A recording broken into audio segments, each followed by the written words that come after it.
pod next week. That's how this Stay should tuned. be. So, Pop, I mean, Cheese. I miss cheese.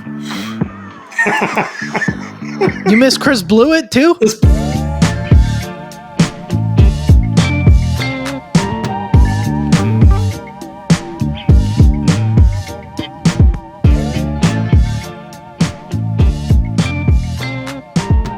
Pop, what's going on, man? Son, how are you? Doing good, man. Hey, everything look all right over here? I just want to check. It looks really good. Everything's in the right position? It looks good. Nothing like right, a pod restart to bring the boys' energy level up. Yeah, nothing gets me fired up like, getting setup tweaks in the middle of a sentence about Jahan Dotson being traded. But anyways, that's the headline here today, guys. Jahan Dotson has been traded. We're going to talk Jahan Dotson trade. We're also going to talk roster predictions. We're not going to spend too much time on the trade. Figure it's Monday. You guys have already gotten your breakdown. We're just going to give us our takes on it. But if you've been either living under a rock or you only trust Dom and Pop for your Commander's information, which would be wise of you if we're your trusted source. If you only trust Dom and Pop, then let us break the news to you. Jahan Dotson has been traded to the Philadelphia Eagles in exchange for a 3rd-round pick and 2 7th-round picks as well in the 2025 NFL Draft. Now, we did also give up a 5th. So the entire deal, Jahan and a 5th-rounder for a 3rd-rounder and 2 7ths to the Philadelphia Eagles. So in the division. I got my take on this. I got how I feel about it. I'm going to let you set the table, Pop. Let the people know how you're feeling about this. Yeah, it was a shocker. I think that's, it's hard to not say it was. We did our wide receiver group discussion on the last pod. And of course, that got out Thursday morning. And within a couple of hours of the pod getting released, it got torched and blown up by this because I famously predicted that Jahan Dotson would have a bounce back year. That didn't age very well. I would say a couple things. I get the fact that they made the trade or that Jahan Dotson just wasn't a great fit for what they wanted on this team.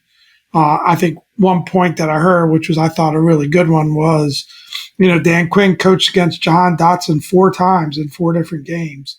So he obviously had a really good scouting report on Jahan. And then, we've heard some rumblings about body language and effort levels. And that's another thing. But I also just think that, he's got some issues in his game, in terms of his physicality and his ability to get open off the line, that have been problems. And he hasn't flashed much in this offseason. And, I applaud them for making a quick decision. I don't love the compensation, and I don't love the fact that he's going to the Eagles, and not just because they're in the division, which is a factor, but also because the Eagles don't miss much. They must see something in Jahan that they really like. Now, I know he's wide receiver 3. He's pretty much, if you think about it, been wide receiver 3 here too. Let's not forget, we had Curtis Samuel, who was 2nd in catches last year. So he hasn't really been in that wide receiver 2 position that we keep trying to push him into and project him into. So maybe as a 3rd guy there, 3rd or 4th guy there, he thrives. We'll have to wait and see. But I do understand it from a Commander's point of view. He just wasn't a fit here. I am nervous about that wide receiver group, but we'll get into that when we talk about our roster predictions. Yeah, it's interesting. I kind of got lit up in the group chat because a couple weeks ago when these Jahan reports were coming out, some national pundits were like, I wonder if Jahan's even going to be on the Commanders roster. And they were kind of, giving me a hard time in the group chat about that. And I said, like, man, that's garbage. Like, I just don't see how that happens with this wide receiver group. Even if he's the wide receiver 4, we just don't have enough depth to do that. And sure enough, I got my message replied to and put back up in the chat on the day of the trade. I got let know.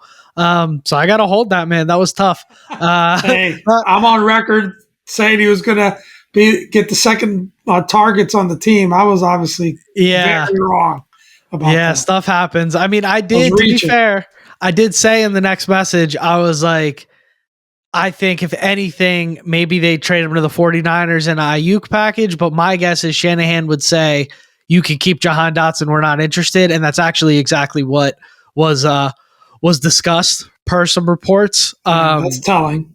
So there you go. Yeah, you want to talk about a team that doesn't miss. I know that was one of your concerns, Pop, is that Philly just doesn't miss, right? Yes. So you don't really like the fact that Philly doesn't miss and they see something in Jahan. But I would argue, man, Philly collapsed down the stretch last year. And they had issues with health. They had issues in the secondary. Issue. Well, that roster's not built as solidly top to bottom and with depth as you'd think. I mean, you look at their wide receiver threes over the previous years, guys like Quez Watkins, guys like OZ, who's on the Commanders now. These are not guys that have been high producers. They did make a big splash play for A.J. Brown, but A.J. Brown, anybody who knows anything about football could tell you, is a freak talent. So I don't size the Eagles that much in that regard. I mean, yeah, they're a top 5 organization in football, but it doesn't, I want to get us out of that Dan Snyder mindset that there has to be a winner and a loser for every trade. I want to get us out of that mindset because I don't think that's good to look at in terms of football business. I don't think there can be a world where Jahan goes to Philly and gets 650 yards and, 80 catches or whatever next season and has a decent year as a wide receiver 3 on that offense. And we also have a decent year. We don't really miss him because he didn't fit into the system. And we go on and we grab a great left guard with that draft pick next year. We go on and we grab a great cornerback with that draft pick. We use that draft pick to move up in the first round and get an elite left tackle. There are worlds where these things can benefit both of us. And I understand to a degree you don't want to help out somebody in the division, right? But Craig Hoffman said this on 106.7 The Fan. He was doing a sit-in with JP Finley. To a degree, you got to keep your eyes on your own paper, right? And the Eagles and the Commanders are 2 organizations in radically different positions right now. The Commanders are trying to tear down what did not work and rebuild. You can call it a recalibrate. You can call it whatever you want to call it. They are trying to rebuild, which in the NFL takes 2 to 3 seasons. They're trying to rebuild from what was an abysmal. They were the worst team in football last year. Abysmal season last year. They are trying to rebuild from that. The Eagles are trying to plug whatever holes they can plug and win the Super Bowl now because they just signed a $260 million quarterback and they have all these receivers on all these big money contracts that they're not going to be able to keep around. And they collapsed down the stretch last year. They are grasping at putting things together. Let's go get Saquon. Let's go get Jahan Dotson. Let's bring back C.J. Gardner-Johnson. They are trying to plug the holes on a ship that looks like it is starting to sink so that they can hopefully get to shore. These are 2 completely different organizations. But I think completely different directions. But I'll just say this, right? And my closing thoughts, right? I think that we're in a honeymoon period with Dan Quinn and Adam Peters, right? Sure. But to automatically just think, and you brought up some great points, but that Adam Peters has outsmarted the Eagles and, this kid can't play. And what are they doing? We obviously see he can't play. That's our opinion. But doesn't mean we're right. Doesn't mean we're automatically right. Time will tell. And that's the thing that just makes me take pause is because I think in terms of roster building, the Eagles have traditionally done a really good job. And if they see something in Jahan, and obviously we don't see the fit there, that's the only thing that gives me a little bit of pause. And I think it's a bit of arrogance to think that, as high as we are on Adam Peters, that for sure he's right about this. Yeah. It's a bit of arrogance to think that. I respect as that. a fan base. I respect that. I think my closing thoughts on this would be, again, I don't particularly view it as it has to be either Jahan sucks and we fleeced the Eagles or Adam Peters got taken advantage of. I think there's a world where Jahan could go to the Eagles, be a good player for them, and he also didn't fit into what we were trying to do here.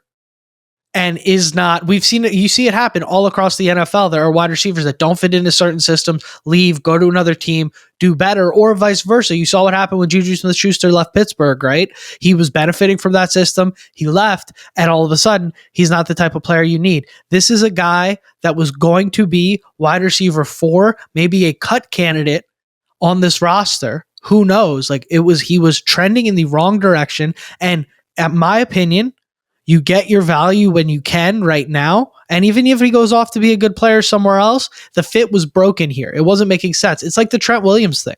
Trent Williams was not coming back. And of course, there was $1 million off the field issues. You could have got a first rounder for him, and you chose not to because you were arrogant about the whole situation. And then you end up getting a 5th rounder for him later on. But I'm not making the argument for the play. I'm not making the argument for keeping Jahan. I just, and we don't know what other offers they got. Obviously, the Eagles made the best offer, but I'm sure they think, I saw the Eagles' reaction and fan base and the team itself. I'm sure they think they got a really good deal out of this. So sure. That's all I'm saying. And I'd prefer not to be making deals with the Eagles. Yeah, personally. It doesn't. The best team in our division. I just prefer not to be doing that. Doesn't bother me. I'd have taken a 4th or a 5th from somebody else far, far away. Doesn't bother me all that much, but that's fine. I think you also have to, when you have the perspective of how excited we've been about Adam Peters and the whole in Adam Peters we trust thing, he's not dumb either. He knows the fan perception of this move. He knows how it's going to look. He knows the fact that people are going to be upset he's going with the division.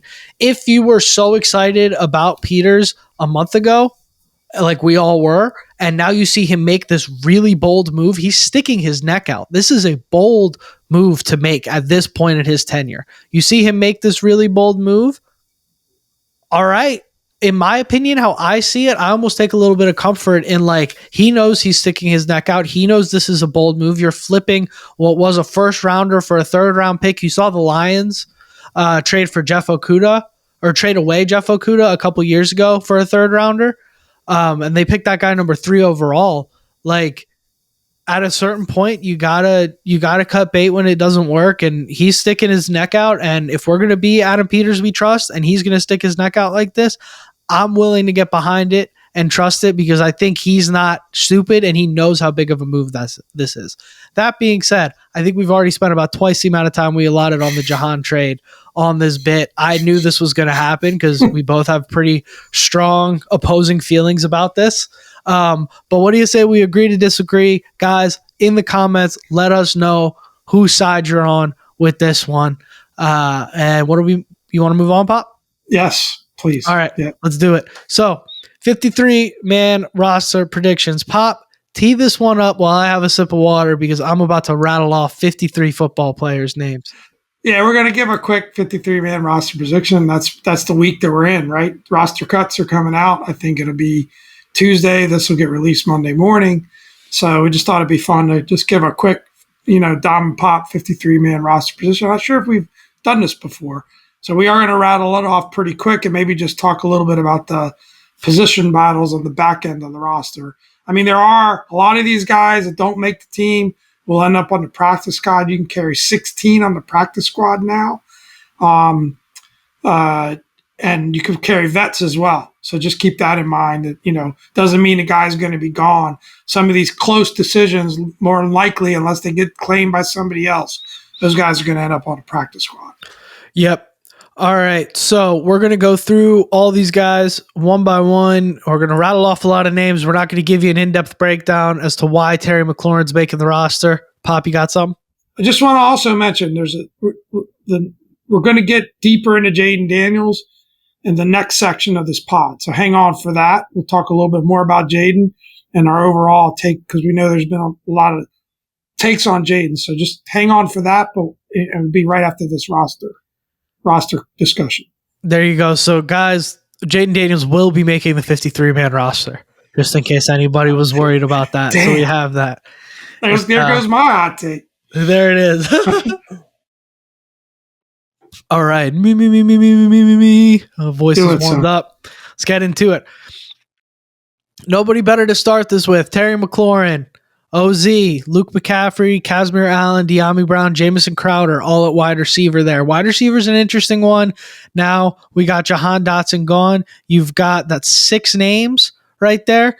Do you see them carrying 6 or 7, Pop? And if not, who are you swapping in if they're carrying 7? Do you think Casimir Allen's that 6th guy? I don't personally think so, but what do you got? I had Casimir Allen down only because he just seems to pop up on. I mean, everyone's talking about him. Dan Quinn's talking about him. Kingsbury's talking about him. I'm not overly impressed when I see him play and dropping balls and fumbling, but they seem to just be entranced by his speed. I think Kingsbury compared him to Samuels out of San Francisco, which was kind of wild. We referenced that him being in that kind of role. He's at, it seems like they can sneak him in at running back or receiver. Like I said, I'm not overly high on him, but I think he's going to make the roster just because they keep bringing him up.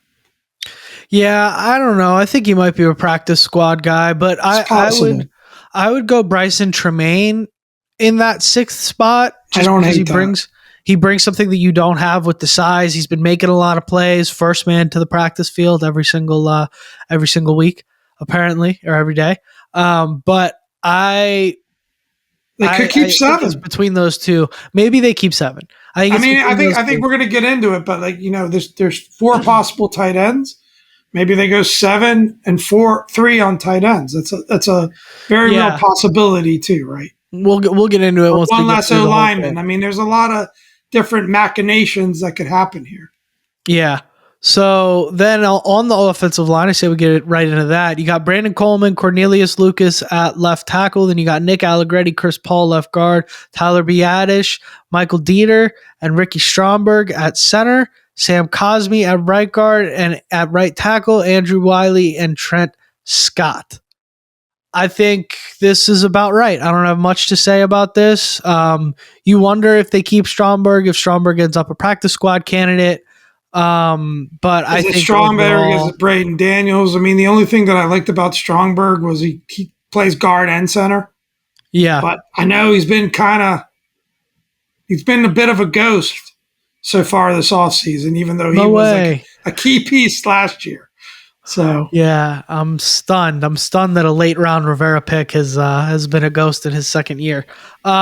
Braden Daniels, I think practice squad candidate. Ricky Stromberg, I think practice squad candidate. Again, just going to kind of come down to how these numbers shake out, but you're definitely locked in, I think, with Coleman, Lucas, Allegretti, Paul, Biadasz, Dieter, Cosmi, Wiley, Trent Scott. I think those guys for sure. I don't know. Who knows? Maybe they don't keep Trent Scott and they add another tackle as guys get cut across. You usually keep it 9 or 10, right? So with Stromberg, it's 10. Without him, it's 9. Feels like, it gives you one backup at each position, which kind of feels about right if you keep him. But we shall see. Yeah, we shall see. And I mean, we do have a little bit of optionality. Wiley can play guard, Cosmi can play tackle, Paul can play tackle if he needs to. Yeah. You have a little bit of optionality there. You don't want to be in that position, but you do have some position flex, as the old administration would call it. At tight end, you've got Zach Ertz, John Bates, Ben Sinnott, Cole Turner. I think this is an interesting group. Obviously, Ertz, Bates, Sinnott are locks. Turner, you wonder if this becomes one of those things where they say, hey, maybe it's more valuable for us to keep 4 running backs, or it's more valuable for us to keep 7 wide receivers, or for us to keep, 6 safeties, or whatever it is. Cole Turner might be a casualty there. I think practice squad, Colson Yankoff is another candidate there. Is a guy that's made plays, but ultimately I just think he's not ready to crack into that group yet, from what I've been hearing. Quarterback, you've got Jayden Daniels, Marcus Mariota, and I'm sure they'll carry Driscoll per that 3rd quarterback rule where it doesn't really count against your roster. That'll probably be how that shakes Hartman out. Probably goes to injured reserve would be my guess. They'll stash him there. Yeah, I don't know what's going on with Hartman's shoulder. Doesn't sound overly serious. I mean, he did dress and was warming up last week, but well, it's interesting because if you put him on IR, he has to be out for the year, which I guess there was no plan in which you want him in for the year anyways right now. But maybe he's probably another practice squad candidate. I don't see anybody poaching him at this point, but who knows? Running back, Brian Robinson Jr., recently named running back 1 by Cliff Kingsbury. He made a point of saying that's our RB1, and he is thrilled about Brian Robinson Jr. I've gone on record saying I think he's easily going to be a top 10, maybe top 8 running back this year. I really believe in Brian Robinson Jr. I really believe in what this team is going to do in terms of running the football. But I love Brian Robinson at running back there. Austin Eckler apparently has looked like the Austin Eckler of old in training camp. He was battling a few injuries. Let's see. Maybe we got a steal there. And Jeremy McNichols, which is the interesting one, because this is a key example of just like Chris Rodriguez Jr. flashed in garbage time last year, and he's just not this administration's guy. They did not draft him. They brought in McNichols. It's looking bleak for Rodriguez Jr. I mean, he's doing interviews talking about blocking in special teams and really trying to focus on that. So when you're at that point, you wonder if he can make his way onto this roster. He's a guy that could get claimed if he does get cut. He might not even make it to the practice squad. I think if he doesn't get claimed, he'll be on our practice squad at the very minimum. But, sure. I mean, even Michael Wiley has flashed a bit, but you can only keep so many, right? Yeah, it's tough to say, but that's just the reality of the running back position. You know, the league is full of guys like Chris Rodriguez Jr. And you kind of and the thing is, you got to keep in mind. Speaking of flex, right? Ben Sinnott can play a bit of fullback or H back or whatever you call it. Kazmir Allen, they seem to want to get him the ball out of the backfield. Ball security scares me to death, but they seem to like that idea. So I don't see any more than 3 pure running backs, and then probably mixing some carries in for some of these other receivers or I don't know that Sinnott gets carries, but he can be in the backfield as a blocker or even a pass receiver, right? Yep. Yeah. Exactly. And then let's get into the defense. That's pretty much the breakdown there, right? So defensively, we've got Cleveland Farrell. Pop has KJ Henry. I'm not so sure. Deron Payne, John Ridgeway, Phil Mathis, Dorrance Armstrong, and Javonte John Baptiste on the defensive line. I don't know about Mathis and I don't know about Henry. Those would be my 2 that I'm not so sure. I don't know how that shakes out. F.A. Obata is another name that you kind of have is he hurt? What's going on with Obata? Do you know, Pop? I don't know. I think he has been dealing with some injury stuff. Deep pull. Yeah. But Obata's also generally doesn't count against the 53 because of that international player thing. You get every team gets to have like one He's international deep on the player. depth chart at 4th string on defensive end, but maybe that doesn't mean a whole lot. I don't understand that. I think he's given you more than KJ Henry's given you. I think he's given you more than Javonte John Baptiste projects to give you. I don't know. Andre Jones Jr. is another name that you wonder, does he sneak in there? I don't know, man. I'm not sold on KJ Henry. I'm not sold on Phil Mathis. But you got to look at this, right? I mean, these guys. You look at this one in particular. Duran, John Allen, Johnny Newton are pretty much sticking. Probably Ridgeway you'd throw into that. I mean, he's got experience with King. Dorrance Armstrong, John Baptiste, Cleveland Farrell. I mean, they're all guys that they brought into this team for the new administration. That seems like, I feel like to me, and I know what you said about KJ Henry, but I don't know. I mean, they could slide Jamin Davis in there and keep an extra linebacker. That's a very real possibility. And that's where maybe some flex could occur in terms of how they're utilizing Jamin. It'll be interesting. I agree. Mathis is definitely on the bubble. He's another guy, though, that I think gets claimed if he goes. But he's definitely on the bubble. I don't know. I don't know if Mathis has a job. I mean, do you need 5 interior linemen? Yeah. That's a guy that Mathis is like a guy that 2 years ago, most people had a 4th or 5th round grade on that Ron took in the 2nd round because Ron thought he's smarter than everybody else. We know how that story ended. And he's played like less than 12 games in 2 years and has like single digit tackles. So I think it could be the end of Mathis's NFL career if he leaves in DC. Maybe he's a practice squad candidate somewhere else. But I think I think Mathis is gone personally, and I think Henry might be gone as well. And you slide in Jamin Davis, or you know that you have Jamin Davis and Dante Fowler Jr. there, who will be edges, essentially situational edge rushers. So maybe you don't need Henry there, but I don't know. I'm not out there on the field every day seeing who's getting the reps, so I'm not 100% sure. Outside linebacker, Fowler Jr. and Jamin Davis. Good for Jamin Davis, man. Can we take just half a second? Good for Jamin Davis. Jamin Davis earned it. He's adapted, and he's going to make the team. That's awesome. Yeah, I mean, and Jamin Davis and Yami Brown are feel-good stories from the old administration, at least so far. We'll see what happens through the course of the season. But, particularly Davis, who just was in such a bad situation with the last administration and got scapegoated, got dragged all over social media. For him to keep his head down, make the adjustment, I'm rooting for the kid. I'm excited that that's happened the way that it's happened. Middle linebacker, obviously, or just linebackers in general, I think is going to be Bobby Wagner, Jordan McGee, Frankie Louvu, and Anthony Pittman. Now, Pop did not have Jordan McGee as a part of the 53 because of the injury. He's probably going to be part of the initial 53, but he might go to IR. Yeah. I mean, he had knee surgery. He's not going to be ready, I don't think, for the first 4 games. So they'll probably, have to keep him and then put him on IR would be my guess, right? Because I think if you go on IR before the season starts, you're out for the year.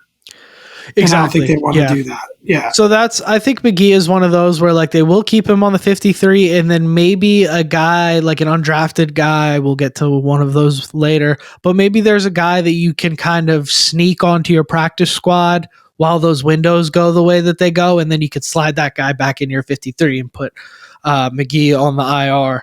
They'll figure it out. There's people smarter than us working at this. So cornerback, this is where things get a little bit weird, is in the secondary. You've got cornerback and you've got safeties. So how many safeties are you going to keep and how many corners are you going to keep? We right now have this lined up with 6 corners and 5 safeties. So those 6 corners are Mikey Sanistil, Noah I, Benjamin St. Juste, Emmanuel Forbes Jr., Michael Davis, Tariq Castro Fields. Those are the 6. And then the 5 safeties, Jeremy Chin, Derek Forrest, Quan Martin, Jeremy Reeves, and Tyler Owens. I would say out of those guys, Reeves is a lock for special teams. Chin, Martin, both locks at safety. Forrest, you wonder with Dominique Hampton. I think that's the guy that's going to make the 53. Dominique Hampton's going to make the team. Yeah, they just drafted him. Yeah. Another notable Ron Rivera draft pick, Percy Butler, is a guy that's not in there. They like the speed. Maybe they like what they can bring in special teams, but it's questionable. You don't know exactly. Probably one of the deepest groups, right, in terms of like decisions here. I mean, Jeremy Reeves, you say he's a lock. I know they love him on teams. They paid him to come back. He struggled a bit in terms of actually playing the position of safety at times. Fair. But I think, or maybe it's a question of, they love Tyler Owens. I know he's an undrafted free agent, but he's just looked great. That's probably going to be one of the toughest groups to decide. Yeah. Now maybe they carry one last corner. Quan's a guy that can flex in the corner. Yeah. Jeremy Chin could get in there and play a little linebacker too, right? So there's some flexibility there that maybe gives you more flexibility to keep more safeties and one less corner, one less at some other position, maybe defensive line. Yeah, maybe you keep one less end. Maybe you keep one less tight end. Like there's different ways to do it. But I think overall you look at a guy like Tariq Castro Fields and you're like, is it worth having a 6th corner if the 6th corner is Castro Fields or Noah I and you're choosing between Jeremy Reeves, who is going to be great on specials, and specials are going to be so different this year. You need to have that. These are considerations, man. Is a guy like Tariq Castro Fields a guy that can sneak down onto your practice squad? I think so. I don't think anybody's That's a good point. Running out there to go get Tariq Castro Fields, and if they do, there's probably about 12 Tariq Castro Fields out there on other NFL Yeah, and guys teams, are going to be bouncing back and forth from the practice squad to the main roster and maybe through free agency all year long. I mean, you're going to see some of that churn, right? And so how about going through the specials real quick, son? Yeah, new kicker Cade York. That's the big news of last week. Jahan Dotson was just the beeline. We did trade for Cade York. We traded a conditional 7th round pick. So basically, if he makes the 53, if he wins the kicking battle, got a couple of extra 7th round picks now. Yeah, we're loaded with 7th round picks. And then we got Tress Way at punter, of course, and Tyler Ott at long snapper. Notice how we haven't said Tyler Ott's name at all. That's what it should be with the long snapper, guys. We have no business knowing who Cameron Cheeseman is. We're going to do a full long snapper pod next week. That's how this should be. So, Pop, I mean... Cheese. I miss Cheese. You miss Chris Blewett, too? His personality. Yeah, he was a good guy. He was a good guy. What do you say we wrap that up, Pop? I mean, I think we get to the 15 to 25. That 53, yeah, at 30 minutes. That was great. You killed that, son. You killed that. That was fun. That was a lot to get through, but I thought you did great. Thanks fun. For that. So, of course, yeah, Pop, I mean, set me up for success with the spreadsheet here. He's breaking out his That's what I do. Corporate knowledge. See, I don't got that on the creative side. He's got different colors and all the columns. I know spreadsheets. I know spreadsheets. He's the Steph Curry of spreadsheets. But guys, you know what to do. Drop a comment, hit the like button if you like the breakdown. Drop comments on what's going on with the 53-man roster, who you think will make the team. If you learned something new or you had fun, hit the subscribe button. And let's get into this Jayden Daniels vibe check, Pop. What do you say? Let's do it. Let's do it. So, all in bold on my outline, it says Pop has a surprise take. Pop, I got a surprise take. Give the people your surprise take on Jayden Daniels. Listen up, people. We should thank Ron Rivera. That's my surprise take. Because he blew it so bad that we got Jayden Everybody's complaining about Jahan Dotson and his poor picks and the fact that he picked Chase instead of a quarterback. We wouldn't have Jayden Daniels on the team. We picked Chris Olave and some of these other great players. We wouldn't have the number 2 pick in the draft. And to be honest, it was the perfect timing for Ron to be there and screw everything up, because who knows? If we have success as a team, maybe something different happens with Dan Snyder. If the fans are coming out to the stadium, maybe he gets a slap on the wrist instead of being gone. Yeah. Thank Ron Rivera. Send him thank you cards. He did us a favor to put us in this position to have Jayden Daniels on our team. Stop killing the man. He was the perfect coach for the perfect time. Incredible, Pop. Incredible. And you know what? I'm going to add to that. Thank Ryan Fitzpatrick. Because you know going on the water slide. Thank the water slide demon, Ryan Fitzpatrick, my buddy. I ran into him at LAX. He had his floaties on as he was going through security. Thank Ryan Fitzpatrick, because Ryan Fitzpatrick with the Miami Dolphins, he missed an incompletion. We would have got Joe Burrow if he missed. Thank you, Carson Wentz. There you go. That's incredible. Thank you, William Jackson III. We can do this all day. We'll be here till tomorrow. But we would have had Joe Burrow, and I guarantee you, Pop, we get Joe Burrow, we're making Super Bowl runs. Danny Boy's not selling the team, so it's hurt. But that's a good take. That's a good take on that, Pop. I like that. That's funny. But where are we at with Jayden Daniels? Because he's. So far, we love what we see personally inside of DC, but nationally, there's been a little bit of up and down in terms of this is just the time of the year where everybody feels like they need to make a hot take. Everybody feels like they need to have an opinion. I mean, we're here doing a podcast. We feel that way too, right? But there's been a little bit of talk about, hey, Daniels is only throwing the ball really short. He's only throwing these timing routes, these hitch routes, 1.91 seconds time to throw, which would be an all-time NFL record, I believe, if he maintains that over the course of the season, which I have shocking news for you. Guys, every NFL offense has 5 and 7-step drops. He will be taking 5 and 7-step drops during the regular season, and that number will go up a lot. It's called the preseason. We're trying to not get him hurt because we know what we have and we know how good he is. Anyways, 5.5 air yards per attempt. The shortest in the NFL last season was 5.7. 12 completions, 15 pass attempts. He did lead 3 scoring drives. I'm not going to count that missed field goal because that should be automatic if you have a good kicker. Sure. So let's say he leads 3 scoring drives. So, Pop, what do you make of this? Is it time? I mean, there was a whole 2-hour segment on sliding on the radio earlier this week. I want to hear your take on the sliding. Well, what do you make of this? I look. He can only do what he's asked to do. And anyone that knows football that's watching this knows that this was the game plan. They didn't want to take risks with Jayden Daniel in the preseason. They wanted to get him some snaps. They wanted to get him running the offense. They ran a little hurry up. But this is the game plan. And it never occurred to me any of that as I watched him play. And I always kind of go with the eye test. And I thought how he got the ball out of his hands was amazing. And what's one of our major concerns? The offensive line. And if you're moving the ball and you're moving the chains, who cares if there's short passes? And the threat that he gives, running the ball on the read option and the freezing of the defense, and the fact that the way that he's placing the ball, and, these 5 and 10 yard sideline routes are not short throws. That's a misnomer.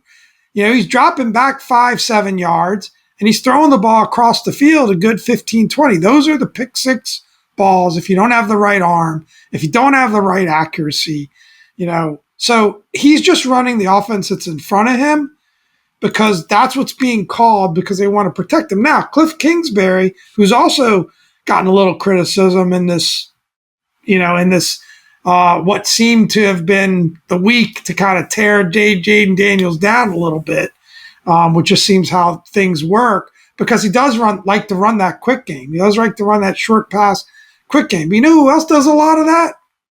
Pat Mahomes, right? He does a lot of that too. And they seem pretty successful with a couple of 3 rings there. So, I just think it's, yes, is pumping the brakes on Jayden Daniels' fever probably a prudent thing to do? Of course. Until we see him play in the regular season, I'm a little concerned about his weapons, especially at receiver. But he's doing what he's being asked to do. And the short pass game has as much to do with them protecting him in the preseason. And Kingsbury's come out and said they're not showing everything. They're not showing their full offense. The guy is known for being a heck of an accurate passer down the field. We've seen it on the one pass to Diami. We've seen it on practice film after practice film after practice film. He can throw the ball deep, no doubt about it. His pocket presence in terms of his, ability to feel the pocket, feel the sack, maybe not get too happy and running too quick. That remains to be seen. I'll admit we haven't seen that yet in games. And you're not going to see that in practice, right? Because you don't have to worry about getting hit. But I think it's funny, that there's I think most of the reporting has been pretty positive. It's not all going to be positive. And it shouldn't be. But I feel like this all he's doing is throwing sideways or short passes is a little bit ridiculous. He's doing what he's asked to do. You want my take on that? Yeah. If all he's doing is throwing short hitch routes and he's 12 for 15 and he leads 3 scoring drives, that's winning football. Yep. What's his job? His job is to run the offense, command the team, and lead us to victory. That is the quarterback's job. If that's what he's being asked to do and that's what he's capable of, who cares? Who cares? I personally, Pop, if we win 10 games next season and Jayden Daniels dinks it and dunks it for 250 yards a game and we have a great running attack, our defense is solid, and Daniels makes the throws when he needs to, but it's nothing overly flashy, and we win 10 games, how do you feel? How do you feel at the end of that year? I love it. I mean, you're thrilled, right? It's the right way to coach. It's the right way to coach a rookie quarterback. There's that too. And if he's getting the ball out of his hands in 2 seconds, and we're running the ball effectively, and we're moving the chains, it's going to drive a defense nuts. And guess what? They're not going to be able to tee off and rush him. And that's when you hit the deep ball on play action. That's how this works. Yep. And you are talking about 0.4 of a second in the difference here. Like, these stats, these analytics, that's what annoys me. You can't sack a guy that's getting it out of his hands in 2 seconds. That's what annoys me about these analytics is, like, you look at 1.91 to 2.36. That's literally less than half a second. It looks like a big difference when you look at it on a piece of paper, but in practice, that's literally the difference between a receiver taking 4 steps versus 5 steps on a hitch route or something like that. These are small things, and I get it that level of precision is required to execute an offense, but these are also this is the flaw of the analytics age, in my opinion, is that you could put all these things, you could put all these numbers together and create all these pseudo compelling arguments, when at the end of the day, the kid led 3 scoring drives in his first 3 drives in the NFL in preseason, did everything he was supposed to do, hit his reads, got through his reads the way he was supposed to, called the check, has command of the offense, has command of the huddle, is ahead of schedule by every possible metric. Not to mention, the kid threw for 5,000 yards, rushed for 1,040 touchdowns, and 3 interceptions, or whatever ludicrous number it was last year at LSU. What are we doing, guys? What are we doing? But it's like I said, if the entire defense is focused on taking away the short game and the running game, they're not going to tee off on the rush. And that's when you can get the ball deep. And they will throw it deep because he's too talented as a deep ball thrower. They will. And drop back game, I just think is overrated. We did drop back game last year, and how did that work out for us? Right. Yeah. I mean, it's you don't want to drop the guy back 5-7 with this offensive line repeatedly. You want to make that, like I said, play action play, things that you're keeping the defense off guard. And if you're getting the ball out of your hands in 2 seconds on the regular, they're going to be focused on that. I think it's brilliant, personally. That's what Peyton Manning was doing when he was at his best. Peyton Manning was dicing up defense. He couldn't move because he'd get to the line and he knew exactly where the ball was going before he snapped the ball, and he was making decisions super fast. That's what Aaron Rodgers, we all know how crazy he was with his legs and getting outside the pocket. Aaron Rodgers' bread and butter is being able, the West Coast offense, snap, hitch, throw. That's how offense has been successful in the NFL for years. And now we see, because of all these Patrick Mahomes and the Josh Allens of the world who can run around in the backfield and make a crazy throw 80 yards down the field, defenses are starting to play 2 high shells and take that deep ball away. Mahomes was a point guard last year. Mahomes was dinking it, dunking down the field, making the throws at the right times, forcing the defense. Okay, the defense has now defaulted to, we're going to take the deep ball away from you and force you to play a 12-play drive, force you to make a 10-play drive, force you to stay patient and beat us. If he's capable of doing that, that's the way the game is shifting right now. But the bigger point is they're not showing you their whole offense right now. That's the other point. It's preseason. They're not showing it to you. It's preseason. Look. Dan Quinn freaked out because he audibled to a deep pass, and he freaked out because he didn't slide. And I want to give you 60 seconds on the clock. Yeah, then I say we wrap this up. But it's obviously that they want to protect the kid, and that in preseason, and that's what they're doing. And honestly, if they carry a bit of that over into the regular season, and wanted to kind of slowly build up and have that success, I got no problem with it. So it's, that's the last I got to say on it. But I do want to hear 60 seconds on the clock, Dominic's take on Slide Gate with Jayden Daniels. All right. So, 60 seconds on the clock, Slide Gate starting now. This is the dumbest dialogue we have ever had in DC, a city known for dumb sports dialogues about irrelevant, stupid things. Not just sports. Yeah. Oh, well, the best. We're the best city in the world at dumb dialogue. And this is one of the dumbest sports dialogues we've had in this town. I think it's so stupid. I mean, Brian Mitchell said it best. I won't say his age, but he said, I'm X amount of years old and I could get off of this desk, run and slide right now. It's an intuitive, athletic thing. I mean, Pop, do you think you could slide into home plate right now if you were playing? I'm not sure. I want to be honest, man. Without like busting an Achilles or something, I'm not sure. You could do it. Would it be a reckless decision? Maybe, but you could physically do it. It's a basic athletic thing. The guy slid at Arizona State. He slid at LSU. It's more fun to show the Looney Tunes hits that he took on Twitter. I'll give you guys that. That's a lot more fun to see. But it's just you know what? If you want to have this discussion after week 3 at the Bengals and he's taken 12 big collisions, I'm ready to have that talk. I'm ready. Until then, when he's had one rush attempt in the preseason that didn't end in the end zone, and it was a 13-yard gain, by the way, that looked easy. It looked like it was an automatic 13-yard gain. Yeah, and he got caught from behind. These things are going to happen. You drafted a mobile quarterback. You drafted a guy who rushed for over 1,000 yards last year and won the Heisman Trophy. He's going to get hit. That might have been more than he was asked about practicing sliding, and he said he hasn't. So that kind of also sparked people. I agree with everything you said.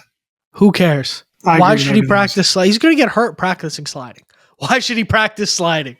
Like, that's dumb. He does have to protect himself, but he's got to be a baller too. If anything, I worry a little bit about them, Dan Quinn over emphasizing that. I mean, he's got to play.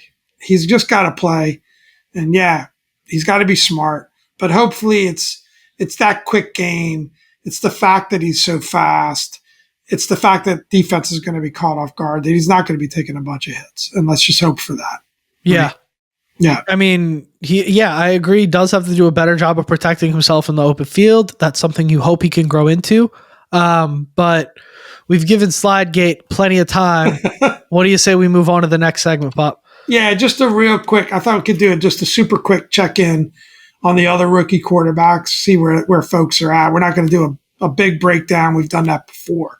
Yeah. But I thought it might be fun every time we talk Jayden just to talk about, the other rookies, how they're doing. Yeah, other rookie first rounders. So run us through this quick. Caleb Williams going pretty much exactly how you would expect the Caleb Williams thing to go so far. Some crazy highlights, some freakish talent, named starter in Chicago. All those off the field things seem to have evaporated as I told you they would months ago. Go back, check the tape. Stupid stories. People are bored because this guy's the most guaranteed draft prospect that we've had in the last couple of decades. Drake May has shown flashes as well, still battling with Jacoby Brissett. It sounds like the Milton thing is starting to fade there. Yeah. I think people are starting to be like, guys, come on. We know why we took May at number 3, and May is an incredible talent. I'm still behind that. JJ McCarthy out for the season with that knee injury. You hate to see that. That sucks. He was looking pretty good. Yeah, he was starting to put it together in Minnesota. Obviously, you got KOC there, great coach, understands quarterbacks. Still a good fit, but who knows? Maybe this is a blessing in disguise. He gets to watch for the year and really be ready to hit it ground running next year. So Sam Darnold will be the starter, which impacts me because I'm thinking about drafting Justin Jefferson in fantasy football. I really got to have to think about that. Bo Nix named the starter in Denver. Bo Nix has looked good, man. Yeah. Bo Nix has looked good. It's interesting. It is interesting. Michael Penix obviously going to be starting off sitting behind Kirk Cousins. It seems like Kirk is on pace for week 1, right, Pop? Yeah, but what was interesting about Penix is he didn't play in the last preseason game. That raised a lot of eyebrows. Like, not only did Kirk not play, but Penix didn't play. So what are they doing? Everyone's kind of wondering what the heck's going on there. Like, he's sitting behind Kirk. Why wouldn't you play him? I think that's smart. I think if there's some kind of setback with Kirk or if whatever, you want to make sure Penix is healthy. I don't think we should start Mariota. I don't think Mariota should play. What about your boy Taylor? Yeah, he's backup. Yeah, you let Heineke do it. Well, obviously Heineke's not the plan. Obviously Heineke's not the plan down there in Atlanta. Come on now. But yeah, obviously that's the check-in on. If you want the Taylor Heineke debate, go back 3 or 4 pods. We already did that. Never forget what he did for this city. All right, should we wrap this thing up, Pop? We should. That was a good one. All right, yeah, it's been a lot of fun. That's a good one. Guys, if you've enjoyed it, don't forget, like, comment, subscribe, drop in the comments what you want to see us talk about next. We will definitely talk about it in pre-pro, maybe get to it. And next week we're gonna have to do schedule predictions, and then it's bombs away, right? Crazy. Be here before we know it. Here before we know it. It'll be over before we know it. So strap in, get on the Dom and Pop ship while you can. Subscribe, headed to the moon. Let's wrap this thing up. Without further ado, I've been Dom. This is Pop. And thanks for watching, everybody.